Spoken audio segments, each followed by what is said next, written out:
Welcome to Alex and Annie, the real women of vacation rentals. I'm Alex. And I'm Annie.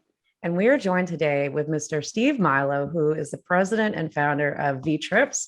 Steve, welcome to the show. Thank you. Pleasure to be on. Yeah, we're so excited to have you here. Now, I know everybody in our industry, certainly you must be living under a rock if they don't know who you are and who Vtrips is, but we do have a good amount of people that listen to the show that are outside of short-term rentals, vacation rentals, that are more within hospitality, hotels, other sectors, and just not in hospitality at all. But can you give that part of the audience just a brief history of who you are and what your involvement has been in the space? Yeah, sure. Thanks. Well, I started in the industry in 2006 with one vacation rental property. And today Vtrips is a company of 7,000 vacation rentals in leisure and resort markets. So we're in lakes and beaches and mountains spread throughout 10 states throughout the United States, mostly in the Southeast region, basically from Texas all the way up to Maryland.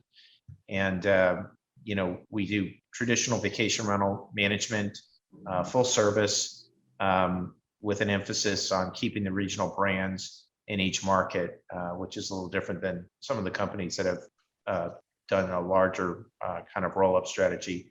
And as that would indicate, we've done a lot of growth through mergers and acquisition. That's what's brought us to the current count of 7,000 properties under management.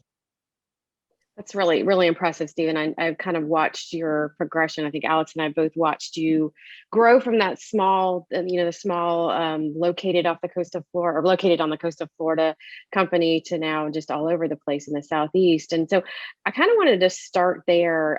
You had a vision at some point. And so one of the things that we like to focus on for the podcast is kind of, what was that aha moment for you? What was the moment that you decided that your operational efficiencies and strengths and the way that you were managing your inventory was something that you could take to other markets and replicate and grow into this obviously powerhouse that you have today?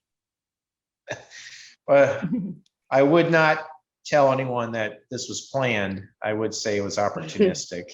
So fair. When I first started, one of the key things I did, because I had a technology background, was really spend a lot of time researching property management system. And at that time, I came across a company called Escapia, which had not yet been purchased by HomeAway Software, and they were a hosted system. And I was able to really leverage that hosted system, Escapia, and really scale in a way that companies that were located around me were not able to scale. So, Escapia at that time was a full service hosted system to manage all of these properties, and it made us so much more efficient. And that really served us well, particularly during the recession, because I started in 2006, and the first thing we encountered shortly was a recession, which was really terrible for this industry. Yeah. And caused a lot of companies to get into financial trouble. And so opportunistically, sellers came to me, and they were all in our region, and we bought 4 companies from 2009 to 2013, which grew the size of our company to about 600 properties under management, which was a really decent size in 2013, 2014. Yeah. And we were able to run this all on this Escapia system. And so that was really phase one of kind of the company's evolution. We were making a decent amount of money at that point, and we were running on hosted systems, and yet this was really an inefficient industry. And the advertising was almost all done by email or phone calls. VRBO was still a subscription advertising venue, and Airbnb was a flip. The second biggest company actually was Flipkey. And then in 2014, I think we started to enter a new phase of this industry when VRBO, in response to Airbnb, went transactional. And we were one of the early adapters. We had a good relation with Vrbo at that time, and they made us one of the first beta customers to do pure transactional. And also, I was offered the opportunity to kind of expand through M&A outside of our area, which the first big region we went to was Fort Myers Beach, and subsequently purchased a couple other companies in the state of Florida. And that's when I was presented an opportunity to borrow money from a commercial bank and go outside of the state of Florida. And I did that with a company called Town Bank. And we went into Hilton Head, we went into Gatlinburg, and that was really a pretty intense M&A period, which also resulted in us getting additional bank debt that allowed us to scale into, well, even bigger into Gatlinburg, New Mexico, Hawaii, and places like that. So that was the second evolution of the company. It was really from 2014 to 2000, and I'd say 2019. And then the third evolution has really been what a lot of people have seen, because there's been a lot of press about us, which was essentially, post-COVID, how we handled COVID. We really did extremely well post-COVID, and we were extremely profitable. We were able to recapitalize all of our debt, and ultimately made the decision, because we had really record producing EBITDA, which would be your earnings before debt and taxes and amortization.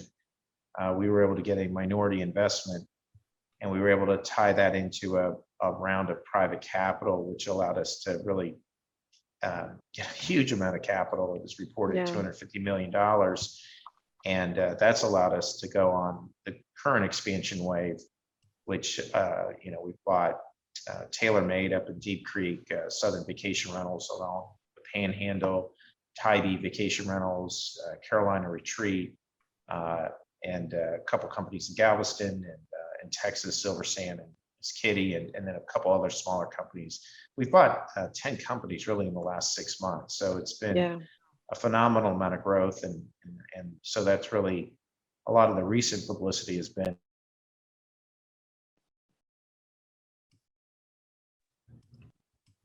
I think we lost you.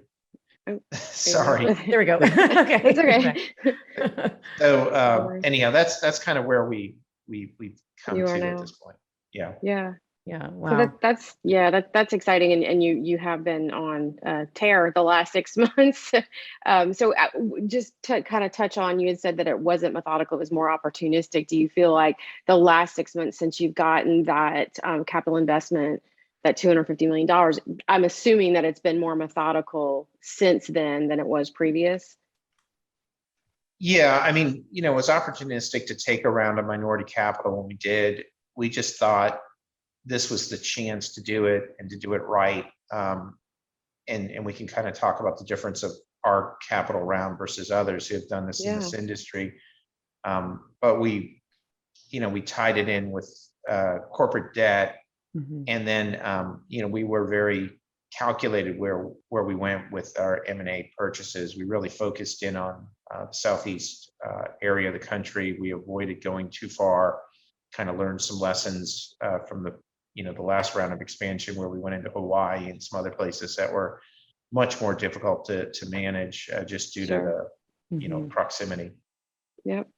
Understand that. I know you've spoken at length about the decision to use commercial debt instead of having just investment within the company. Can you tell us a little bit more about that? And I guess just compare that to other companies in the space that are going the opposite route, that they might get investment, but now they are also beholden to someone making a lot of those decisions. I can only imagine that a lot of your decision to stay on the route that you've gone is so that you could remain in control of the strategy.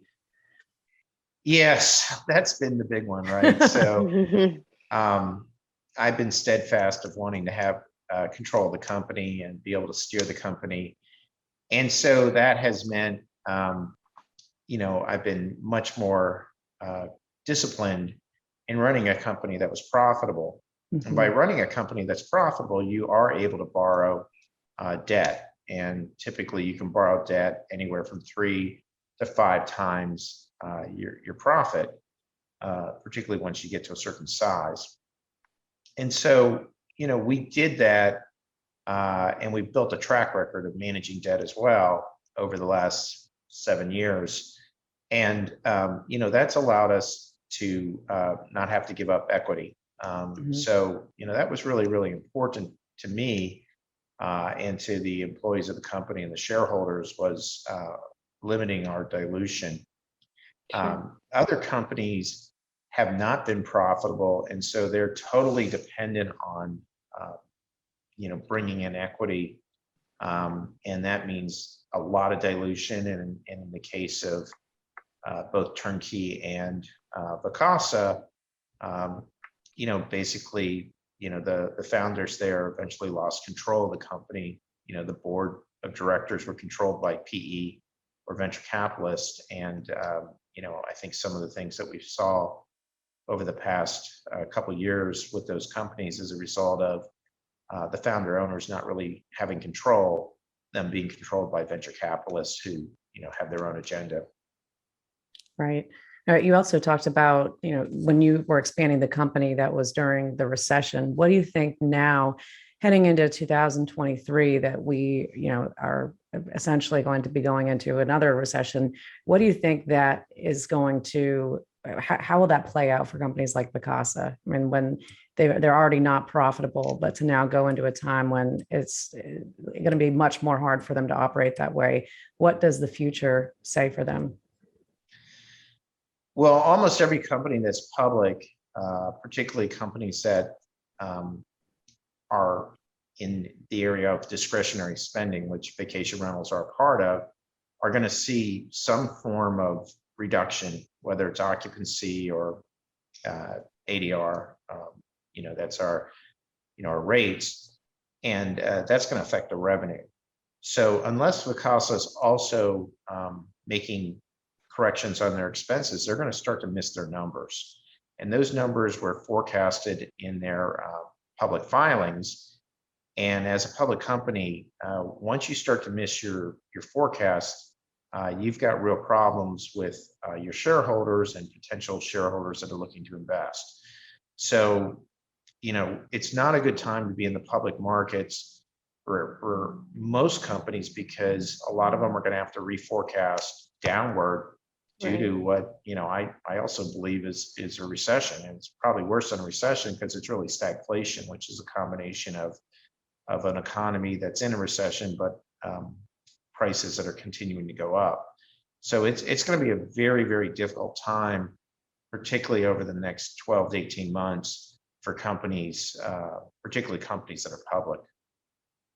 So I have a question. It's come up a lot, and there's been a lot of chatter, LinkedIn, obviously, for all of us that are engaged there, in that some companies, and I've just seen it just through Vacasa in general, just they're, buying some of the companies that they've bought, the valuations at which they're buying these companies are somewhat, to me, inflated to where they would be in normal, they would have been in 2019 where they are now, and that the people are buying real estate at high values, so they're expecting a higher return on their rentals, and therefore, just again driving the rate up for everybody. What do you think going into a recession means for the rental market as a whole, when again companies have, like Vacasa, they have so much inventory in the market, and they may have purchased it at a higher rate than they should have, and they can't return the rental investment to the down to the owner. Owners pull off their plan, or again, an owner just decides, hey, I don't even want to rent my unit anymore. I may want to put it back in the market and sell it. Like, what do you think that cycle, because of the recession, is how you think that's going to affect rentals as a whole? Well, there's a couple of layers to the question you asked. So Yeah. the first part is, if Vacasa was looking to potentially buy companies, Vacasa's been, from my understanding, using pro forma valuation, which means they're looking at valuation based on what they think they can extract profit out of the company. And anytime you enter a recession and you have occupancy and ADRs going down, you're going to be willing to pay less at that point. So my expectation is, for sellers, prices are going to go down. Certainly for Vtrips, we buy companies based on their EBITDA on a multiple, and even T12 we're starting to see drops, particularly as we head into the fall 2022. However, that would assume that Vacasa actually is going to have enough cash to do any purchasing, and I think because of they're so unprofitable and because I think they're going to have to, hoard that cash to try to work their way through what's going to definitely be some significant financial downturn. I don't expect them to be an active buyer for the foreseeable future. The second part of your question, though, was really managing the expectations of your owners. And, that's something that every property management company is going to have to do, right? So you're going to have to manage your expectations of your owners, particularly the owners that have purchased at a premium in the last year, and the fact that rental income may be going down. Now, at Vtrips, what we're doing in 2023 is we're going to forecast every property at the unit level on a month-by-month basis, so that if we are off, we'll know, because we're running variance reports every month, we'll know right away, and we'll be able to, push those properties with additional marketing resources. And Annie, I know you obviously work at Lexicon, and you know that there are certain things you can do to, get additional exposure for a property that's struggling. Yeah. But you can't wait till it's too late, right? You gotta Oh, start absolutely. Yeah. Yeah. right away. And Yeah. and Alex, you do the same thing, right? I mean, you can feature a property in email, you can feature it in social media. I mean, there are levers you can pull if you're paying attention on a month-by-month basis. The problem is if companies aren't, this disciplined in their forecasting, and then they wait until the owner is upset. That's when things get bad, right? Yeah, that's when it gets ugly. Right. It's one thing if you're managing and you're running a variance report, and I would encourage everybody who is a property manager to do this, right? Forecast for 2023 your properties and forecast on a month-to-month basis, and then run a variance report every month to see how, if you're on track or not. And the properties you're not on track, you've got to start to pay attention to those properties right away. That's how you're going to manage through this downturn recession. And the companies that aren't doing this, and where the owner is quote unquote surprised, by the results, they're going to get into trouble. And you're going to have owners that are going to start to look for other companies to manage their properties. So, I expect there to be quite a bit of churn in 2023, primarily because those companies who are not good at communicating with their owners and not proactive are going to see owners head out the door. Yeah, especially comparing to this year. I mean, this year, 2022, this has been the highest, ADR that we've ever had. And we've been working so hard for so many years to try and raise our rates in a lot of these destinations. And finally, we've been able to do that. But, this is going to be an anomaly. It's going to be tough to beat what our owners are getting at this point. But just managing those expectations, I think, is really important. And obviously, that as an enterprise manager, you've got to stay in touch with your owners. You have to keep them as much abreast to what's going on as possible, because like you said, if they come to you, it's too late at that point.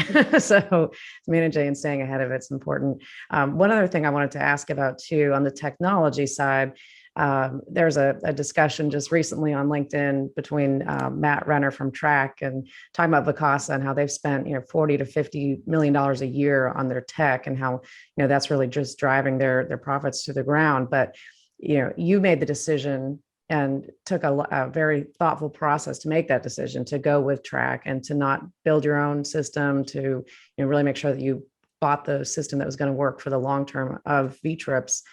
Tell us a little bit about that. I mean, how has that been so far? And I mean, I know nothing's perfect, but to be able to acquire companies that are on multiple different systems, that's got to have been a challenge, getting everybody integrated. Well, our decision to go to Track has been a great decision. We've been very, very satisfied with Track. Previously to Track, we were on HomeAway software, starting with Escapia, which was purchased by HomeAway Software in 2009, I believe. And then ultimately we outgrew Escapia and went to V12. And that was a strong system. Wyndham Vacation Rentals was on there, and some other really large companies was on V12. But HomeAway made the decision to sunset that. And at that point, we evaluated a number of systems, and we landed on Track, and we did the migration in 2021. And it was a good migration, and we've been pleased. But the other question you asked is really, the cost of hosted system versus software development. And it is our cost of technology is a fraction to what Vacasa is reporting. Vacasa is reporting 6% of their revenue, and they're at about $1 billion of revenue. So $60 million is I believe where they're at. Yeah. Is going toward their software development. Meanwhile, they're losing up to $50 million a quarter. So, this just doesn't seem to be a very sustainable business model if they're, spending that kind of money. And the reason why, they've done this is they're claiming that they're a technology company and they're building all this technology. But when you really look at Vacasa, I don't believe they're a technology company. I believe they're a hospitality company. And Yeah. so they're just wasting so much money on this software development. The other area where they're wasting a lot of money is sales and marketing, which I believe in their S4, they report that 18% of their costs or their G&A was with sales and marketing, and they had up to 200 people in their acquisition organic team, and that just doesn't seem sustainable as well. Look, I mean, they're going to have to figure out how to become profitable much faster. With $1 billion of revenue, there's no reason they shouldn't be profitable right now. And I think that's one of the reasons why their stock has just been hammered. I mean, they've lost 70% of their value since their IPO. And if they have to, come back with a reforecast of revised earnings lower, their stock is going to get hammered even more. So, they're in a very, very bad position right now. Mhm. But Matt's right. There are certain things they could do. A hosted system would be one of those things. Mhm.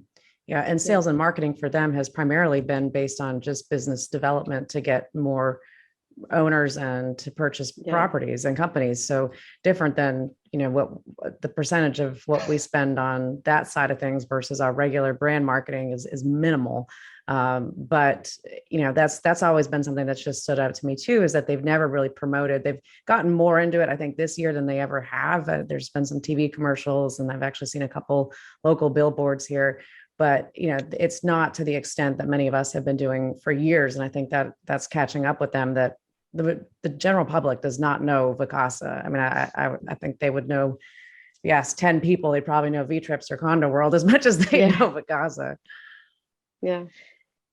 Well, I mean, that's part of the problem with Vacasa is it's just a bad business model. And now most of the senior leadership team isn't even from the industry. They're from Open Table or Angie's List, and they're trying to say they're a technology company, and that business model doesn't work, right? So, they've got so many issues, and personally, I have come out pretty strongly on places like LinkedIn, and I've talked to people at Skift that they do not represent the industry, even though I know they get a lot of media and they go to conferences and they are supposedly introduced as the #1 company in the space. They are not a good representative of the industry. Actually, I think they give the industry they're a bad example for the industry. So, and that's going to be, that'll be that's going to be borne out over the next 12 months by their stock performance. I mean, they can get upset at comments from people like me, but the fact is, at the end of the day, the stock market is a capital market. Shareholders are going to make decisions based on what they think the business model is and what they feel about the strength of the leadership team. And when you lose 70% of your stock valuation from your IPO, that's an F.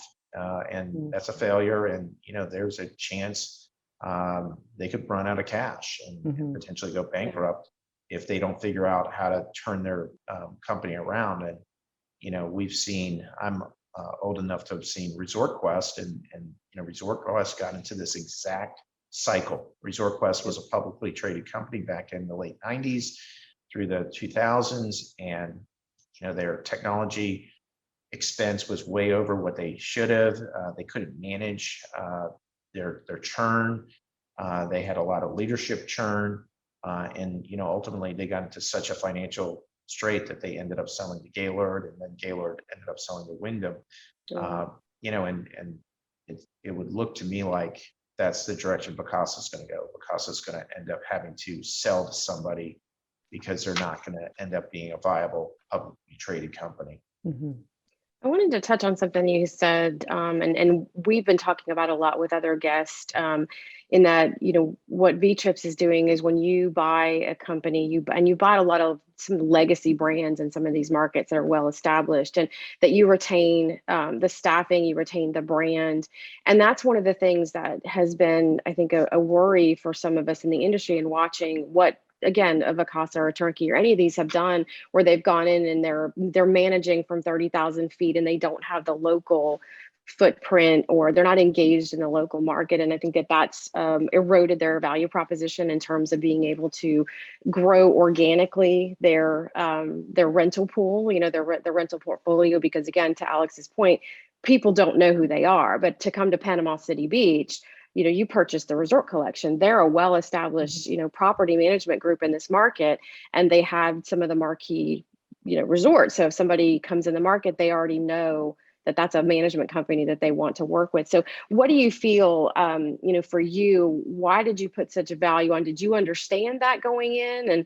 And do you feel like that's the way that the industry is going? Is that from larger companies, like had Vacasa taken that stance, they might not have the churn rate that they are having? Or, what are your thoughts on overall maintaining kind of the local flavor of a company when you purchase? That's an excellent question. So we kind of did this by trial and error in our last round of expansion, where in some markets we kind of just rolled in into everything into Vtrips, and in other markets like Gatlinburg, we worked really hard to keep the local brand. Jackson Mountain Homes, Rio Dosa, we kept the local brand there. Santa Fe, the same thing. And we looked at the results, and it was clear that keeping the local brand, doing everything possible to keep the key employees, was clearly what led to having healthy and growing divisions. And it was just very, very clear. I mean, it was clear taking a look at where we had done well and where we had not done as well as we had anticipated. And so this go around, we were very, very careful about making sure every company we bought of any size, we kept the local brand, we kept all the key employees, and we did everything possible to make sure that the goodwill we were purchasing, we were keeping. And I think that's also represented in our direct traffic. For all the money Vacasa is spending, they indicate only 35% of their bookings come direct. With Vtrips, we're up to 60%, which, a couple of years ago, we were at 50%. So, our direct traffic has grown. And that's with us doing a tremendous amount of distribution, right? So Annie and Alex, because we've talked about all the distribution, I mean, we're on as many distribution channels as possible, because I'm a big believer in doing everything, right? Do direct well, but also do OTA distribution well, right? And we do Expedia, we do Booking.com, we do, obviously Vrbo, Airbnb, but we're also working on these niche sites out there like Home to Go, Windstay, Smoky Mountains. I mean, there's a number, Google, Meta. We're on all those little niche sites. So we've taken, a strategy of distribution of, yes, we want to have a really strong direct site, but we also want to make sure that we're doing as much external distribution as possible. So, but, again, I mean, keeping those local brands, some of those local companies that we've purchased, had 85% direct bookings. Right. It's pretty incredible. Yeah. I mean, our industry really the flavor of what the product is not a commercialized thing. I mean, they're curated experiences that began way beyond or before Airbnb, that were made from it not being mom and pop, but just having that local flair and the people that, when you come to check in. And I mean, being a business that's been here for 37 years, we have some people that have stayed with us all 37 years. And that's just crazy. But I think you're doing it the right way. And it's been exciting to see over the past year the success that has brought, because I know it seemed like everybody was going to go the path of being like a Wyndham prior to when they were Vacasa. And we've seen in our local market, I mean, when Wyndham purchased companies, they're losing, their attrition rate was not good. And it's kind of unsurprising that Vacasa continued to still do that same path, but it just shows the difference in the strategy and what they're trying to make the outcomes be versus what hospitality driven operators like yourself know is important. And beyond just the vacationer side of things, the destination level is so important. And that was one thing that I wanted to ask you was, the local companies that you keep with most of the stakeholders that are still in place, are they still able to participate with their CVB and DMO? I would imagine you're still a proponent of that. Oh yeah, I mean, every place we're in, if they have a strong tie into the Chamber of Commerce or the equivalent, we're basically saying we'll continue that. Yeah. The only thing we're doing is adding more, right? So we're in destinations where they're having some issues with advocacy, and we just have so many more resources. We can hire lobbyists, we can have a concerted effort to build a state chapter. But we are a big believer in local destination marketing, which I know, Alex, you're very heavily involved in your Myrtle market. Yeah. If you're going to keep the local staff, the one thing you have to do is continue to do all the local advertising they do. But the one exception, I'm not a huge fan of print. So anytime I hear print saying, we like this magazine, I'm always like, okay, are you kidding me? Tell me what the ROI on print is. Right. Yeah. And that varies by market, I imagine, too. And I think that actually kind of gives us a nice opportunity to go over into something I know you're very passionate about, is the advocacy within markets. And that's obviously a very huge topic across all markets, regardless of whether they're urban or resort destination. You've taken a very good lead position and lending your voice to it. So what do you see, again, I think my concern with some of the things that are going on right now with, again, people buying at high ends and looking at how many units have been thrust on markets in Panama City, as an example, there's over 5,000 new units in the market. And a lot of those have been thrown into areas that are not traditionally where vacation rentals are staying. So they're putting them on Airbnb. They might be putting them on some of these, VRBO sites that are not traditional rental sites. And so it's causing friction within markets. So how do you feel like your position with Vtrips and being a larger player can help go into these markets and help frame advocacy and frame the conversation around sensible regulation or lack of more regulation, less regulation, whichever it may be?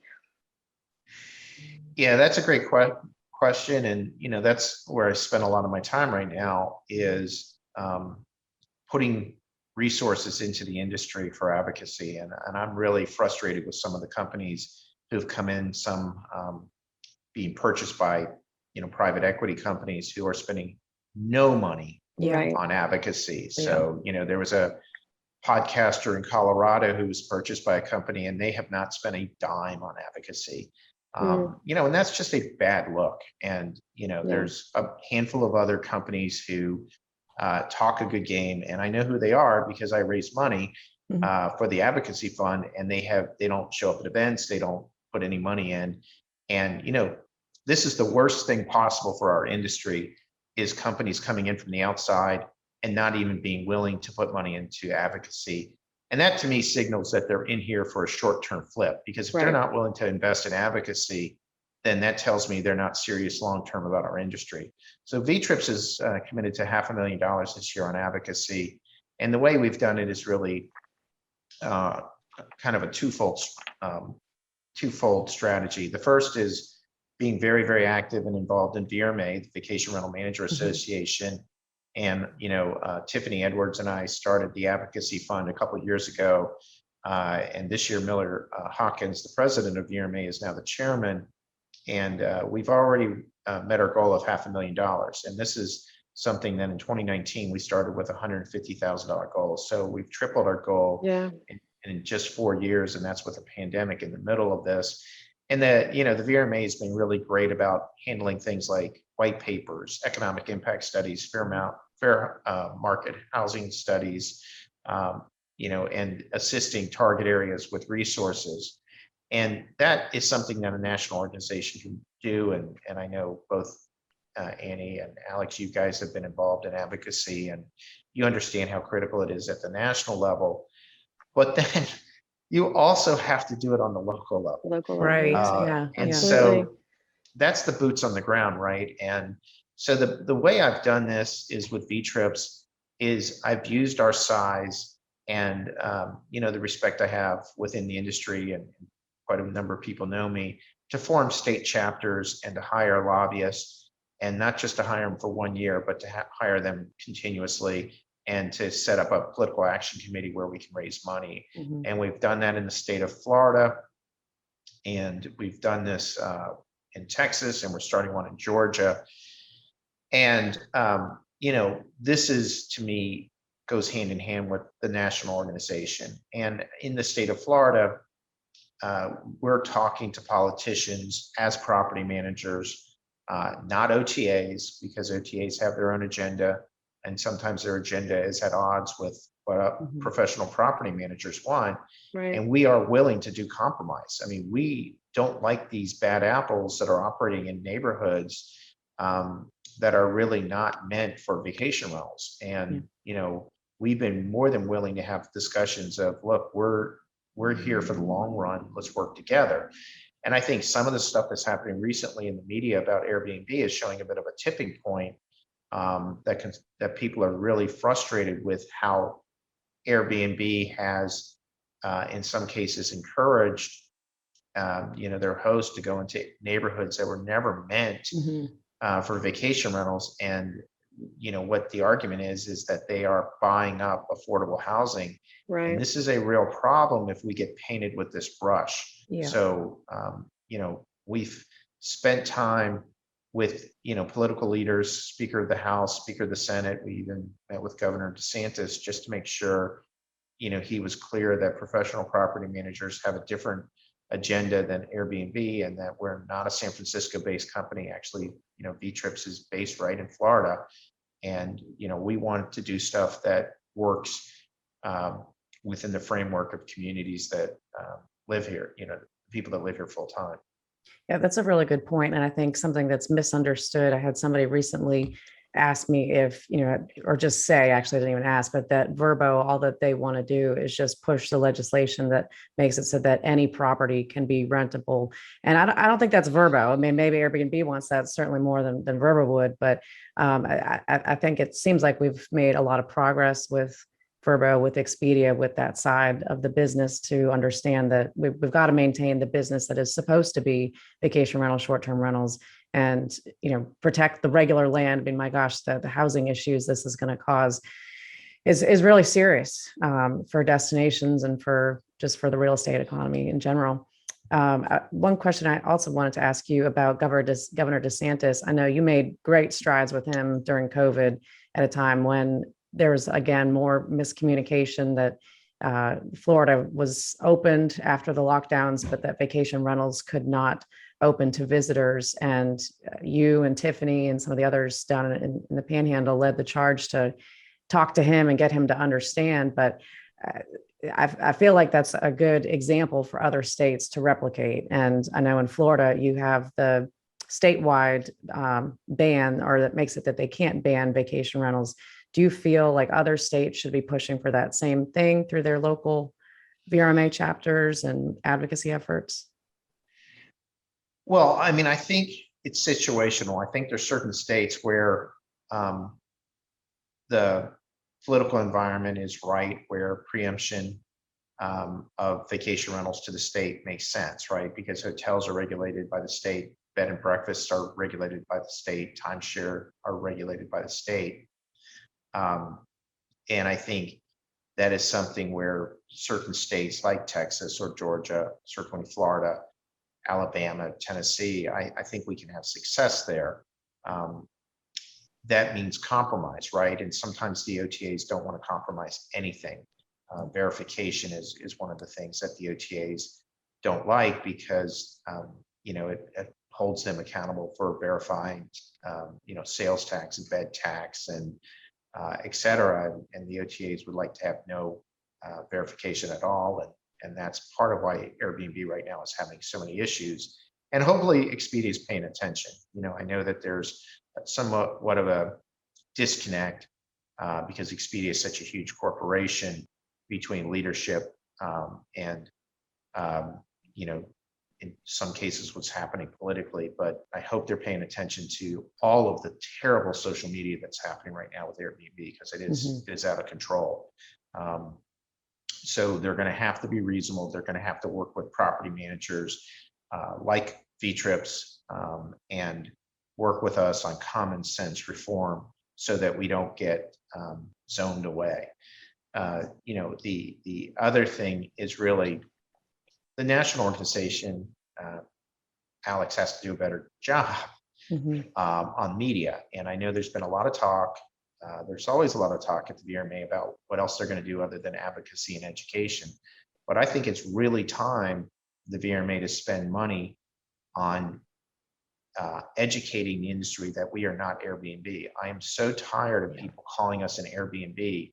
And it's really something, I think there's an opportunity now because of all the terrible social media that's going on with Airbnb to come out with a campaign that says, we are not Airbnb, and that's what that resonated with Governor DeSantis. I mean, we had 12 property managers and we scripted it and we all said the same thing. We are not Airbnb. That's a San Francisco based organization. Yeah. They didn't care if people were renting properties when you said, no, you can't rent. They didn't care if people were coming from New Jersey and New York when you said, hey, you can't have people from New Jersey and New York coming here. They don't care if they had at one point party houses. Now they've tried to ban the occupancy, but they don't care. Certainly people are going into residential areas that had never anticipated vacation rentals, certainly some that are not even zoned for vacation rentals. They are a company who is out of touch. And we as professional property managers care very deeply about doing things the right way and not taking properties that shouldn't be rented. And we've all turned down many, many properties where they're just not, either in an area that we want to manage because it's in a residential area, or we're not going to take something that's not legal, right? We're not going to take something in a building and try to do it, under the dark and try to rent it out. That's just terrible stuff. Yeah. We've found a lot of people that are listening to us are actually in that just getting into the space. They're just wanting to start out. They may have one unit, they might have 5-10 units, but they're not what you would deem a professional management company at this point. And so one of the things that Alex and I have tried to really put in the forefront of conversations that we're having with people and doing some outreach is trying to bring in these people that if they want to be in the business, great, we want you to be in the business, but do it the right way, be professional about it, get your education, understand that the technology will help you do some of the things, understand what the regulations are, understand where you should be. And so and participate in advocacy. Participate in advocacy. Right, I think that the challenge that we face is that from a professional side, we are such a small part of the pie. The unprofessional, or what you would like what sits in that STR bucket, is a very large portion of what is deemed rentals in the United States. And so we have to make sure that these people are being a good steward of what our brand and our mission is as vacation rentals. And so I think there's a lot of work to be done, but I wanted to, congratulate you and applaud the efforts. And you've really taken a lead in that. And I know that sometimes over the years, you are very outspoken, and sometimes that can be a lightning rod for conversations. But you've always stepped out there and you've been very true to your word and stood up for what you believed in, and whether people believe it or, they like it or not, you're always championing our cause and our mission as vacation rentals. And so for whatever you do in the future, just thank you for everything that you have done. I can say that I truly appreciate that. And I hope that, you'll continue to lead the charge for advocacy, because we definitely need somebody who's got a good, strong voice in it. I second that, but I don't want to let him off the hook yet, because I think you touched on a good question that leads into what do you see as how do we bring both sides together, knowing that? Because I think that's a really good point that I totally agree. Verma needs to work on, defining that professionally managed property vacation rental companies are not just Airbnb, are not Airbnb, but knowing that that side of the industry is so large and has a growing voice. How do we work together? I mean, what do you see as the future for that? And bringing them into VRMA, they are now allowed to attend. I think that's a good thing. But how do we bring them together while also still maintaining the opinion that we're not the same thing, that we're not Airbnb, which is more what they associate with? Well, I mean, I think, this is something I've actually had some conversations with Matt Landau, who cares very much about this subject. Yeah. And, he has a really sizable following among hosts and even in some cases, single owners. Yeah. And the question is, how do we have a common, what is our common goal or commonality, which allows us to unite? And to me, I would unite with any rent by owner who agrees to completely stay within the rules of compliance. That means registration, regulations, paying all their taxes, and also agrees to be a good neighbor, right? So making sure that they don't over occupy their property, that they're responsible for noise and trash and parking. And then third is committed to, the industry of advocacy. So we can unite rent by owners. Right now, I don't know that there's a vehicle that's operating in a way that's going to allow that to happen. It could be the VRMA. It's certainly not rent responsibly the way they're formatted right now, because rent responsibly is a puppet for the OTAs, and that's where the bulk of their funding is coming from. So we have to have a mechanism for these rent by owners to be organized in a way where we can work with them and we can weed out the bad apples. And that's really the case here. And the OTAs, again, and I don't expect Airbnb to change, but I do think Expedia might, particularly if we, start to engage leadership, that they're going to have to work with professional property managers and rent by owners, and they're going to have to give stuff up, right? They're going to have to be willing to get off this. Hey, we don't want to be in the compliance or have any aspect of compliance. Right. Look, we know that OTAs worked against our Florida bill in 2022. We heard that from the Speaker of the Senate. She told us point blank that at least one OTA and maybe two worked against us. And, the lobbyist and the government advocacy component of VRBO, Expedia, and Airbnb, at the end of the day, leadership gives them direction. And it's up to leadership to determine, are they interested in a sustainable business model, or are they just in it for the short term? I don't believe Expedia is in it for the short term. So it's up to their leadership to have conversations with VRMA and companies like Vtrips that are completely committed to the long term, not the short term, but the long term, and to clean up some of their issues, because in some cases they are working against us, and we are outgunned by hotels, and we are outgunned by in many cases local governments who would like to just zone us out. So it's time for them to understand, if they want long-term sustainable, they have to work with us, and it shouldn't be us chasing them, and it shouldn't be us having to talk about some of the problems that rent responsibly is creating for this industry. They should be coming to us and going, look, we understand. We're in it for the long run as well, and we're going to work with you, and we're going to be a good partner, and we're not going to work behind your back and do it in a sneaky way and then smile and say, well, what did you expect? That's not going to work. And those people who have done that, they know what I'm talking about. Very interesting perspective. Yeah. Yeah. Wow. Yeah. So gosh, I mean, so much we could dive into, and we're kind of at time. So Steve, we would really love it if maybe we could come back at the end of the year and have you kind of recap your year, and maybe we'll be at 10,000 units for you by December. We can celebrate. But wanted to wrap it up. We had asked you a couple of questions, and you said there was a couple that you were willing to ask. And so I think we've talked about a lot of things, but is there anything that you think we're not talking about in the industry that we should be talking about? Well, I mean, one of the issues is really this obsession with unit count in terms of judging whether companies are successful or not. Agreed. I think that is really one of the worst metrics that anyone has come up with. And I know it's really not necessarily people within the industry, it's really people on the outside Right. who are judging the success of companies based on the number of units. And that is just such a terrible metric, right? So within our company, we have talked a lot about unit market economics and how important it is, not how many units you have, but really what are the economics of those units. I mean, I know, Anna, you can certainly agree with this. You can generate a lot more revenue with less units than in some cases more units, right? Because, Absolutely.